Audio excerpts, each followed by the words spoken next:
দাম বৃদ্ধি করার আরেকটা নিছক অভিযোগ, সেটা হলো গ্যাস সংকট। আপনি গ্যাসের দাম বৃদ্ধি করলেই আপনি কি গ্যাস পেয়ে যাবেন? এটা দাম বাড়ানোর একটা কৌশল। গ্যাস নাই। কিছুদিন আগে বাংলাদেশে তেল নেই। কেন তেল নেই? যুদ্ধ লাগছে ইরান আর আমেরিকা, ইসরায়েল যুদ্ধ লাগছে, যার কারণে তেলের সংকট। এখনও কিন্তু যুদ্ধ বন্ধ হয়নি, যুদ্ধ চলছে, কিন্তু ওই যে তেলের দাম 30 টাকা লিটার প্রতি বাড়াইছে, বাড়ানোর পর আর তেল সংকট রইল না। তখন আপনি প্রতিটা ওই যে কিছুদিন আগে দেখলেন লাইনের পর লাইন তেল নিতে গিয়ে মারামারি, রাত জেগে তেল নিতে হচ্ছে, ঘুমাতে পারছে না, এরকম অবস্থা। যেই লিটার প্রতি 30 টাকা তেলের দাম বৃদ্ধি হয়ে গেল, আর অমনি সারা দেশে তেল একবার উপচে পড়ে গেল। আর কোথাও এরকম দীর্ঘ সারি তেলের লাইনে দেখা যাচ্ছে না। তো ঠিক তেমনইভাবেই এখন গ্যাসের সংকট, কারণ দাম মূল্য বৃদ্ধি করার জন্য এটা একটা কৃত্রিম আকারে সংকট মানুষদের শোনানো হয়। তোরা গ্যাসের দাম বৃদ্ধি করবে, এমনিই বৃদ্ধি করে দে, সংকট বলে বলে দাম।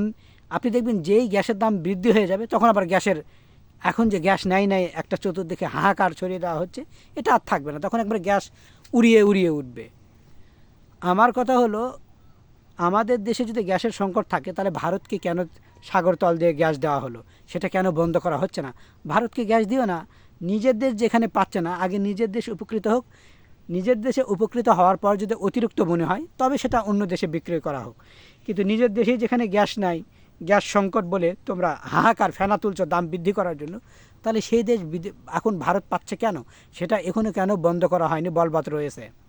আমার দ্বিতীয় প্রশ্ন হলো, আপনারা যারা ভোলায় গিয়েছেন, ভোলাতে এই দ্বীপে যারা গিয়েছেন, আমি ভোলায় গিয়েছি, এখানে কোটি কোটি গ্যাস অযথা নষ্ট হয়ে যাচ্ছে। কখনো টিউবওয়েল থেকে পানি উঠছে, এমনিতে পানি ওঠে। ভোলায় দেখবেন এই যে গ্যাসের চুলা যারা ব্যবহার করে, তাদের একটি টাকাও লাগে না, তারা ফ্রিতেই গ্যাস পাচ্ছে। তারা কিন্তু গ্যাস উত্তোলন করছে না, ওই যে বুদবুদ আকারে যে গ্যাসটা পানি থেকে সৃষ্টি হয়ে বের হচ্ছে, সেটা দিয়ে তারা রান্না করছে। ভোলা জেলার এই দ্বীপ থেকে কেন গ্যাস উত্তোলন করা হলো না, যেখানে গ্যাস প্রতিদিন কোটি কোটি গ্যাস নষ্ট হয়ে যাচ্ছে, অপচয়, কোনো কাজে আসছে না? ভোলা জেলার এই দ্বীপ থেকে যদি গ্যাস উত্তোলন করা হয়, বাংলাদেশে গ্যাসের সংকট থাকবে না। কিন্তু আজ পর্যন্ত, এই বাংলাদেশ শুরু থেকে শেষ পর্যন্ত, এখন পর্যন্ত ভোলা জেলায় যে দ্বীপে যে গ্যাসগুলো নষ্ট হয়ে যাচ্ছে অযথা, কোনো কাজে আসছে না, এটার দায়ভার কে নেবে? এটার দায়ভার সরকারকে নিতে হবে, এদেশের প্রধানকে নিতে হবে, কারণ তারাই তো পারে এখান থেকে গ্যাস উত্তোলন করে বাংলাদেশের গ্যাস সংকটকে দূর করা। কিন্তু আফসোসের বিষয় হলো, তারা কেউ এটা করছে না, কারণ তারা তো এটা চাইই না যে গ্যাস আমরা উত্তোলন করি।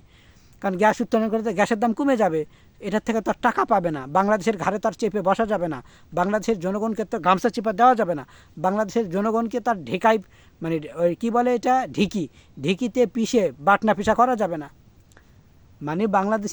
দেশের জনগণকে মারার জন্য সরকার এমন কোনো কাজে হাত দেয় না, যে কাজে হাত দিলে জনগণ একটু স্বস্তি ফিরে পাবে, জনগণ একটু শান্তির নিঃশ্বাস নিতে পারবে, এমন কাজ সরকার যেন করতেই চায় না।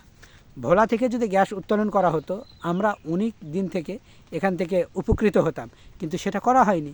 এখন গ্যাসের দাম বৃদ্ধির জন্য নতুন একটা আতঙ্ক তৈরি করা।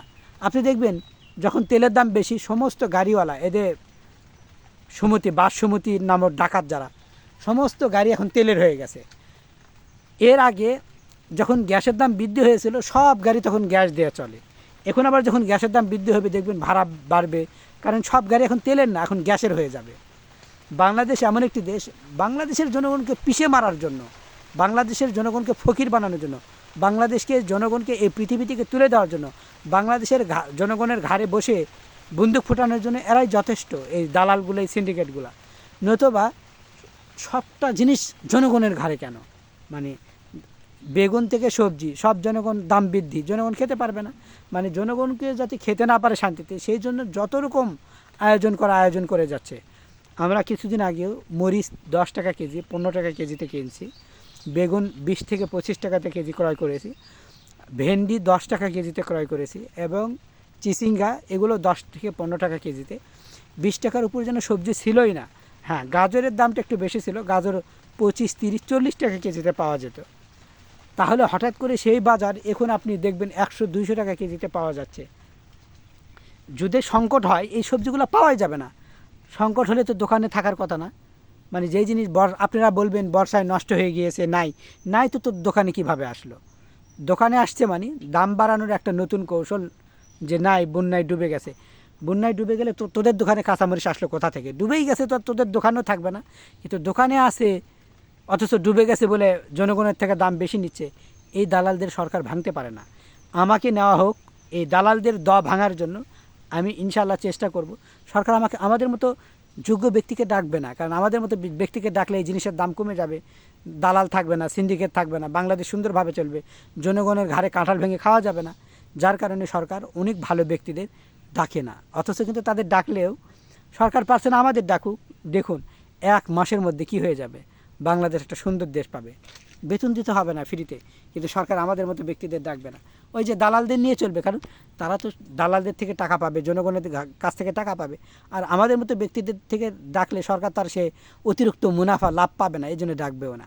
আপনারা চিন্তা করে দেখেন যে দেশে কি পরিমাণ আমাদের থেকে জোর করে এই ডাকাতি করে টাকাগুলো নিচ্ছে, এবং এখনও আমাদের কিন্তু টাকা তারা দিতে পারছে না। আমাদের চাকরি দেওয়া দিতে পারে না, আমাদের কোনো কাজ দেওয়া সেটাও দিতে পারছে না, আমাদেরকে সরকার বসে থেকে বেতন দেবে সেটাও দিতে পারছে না।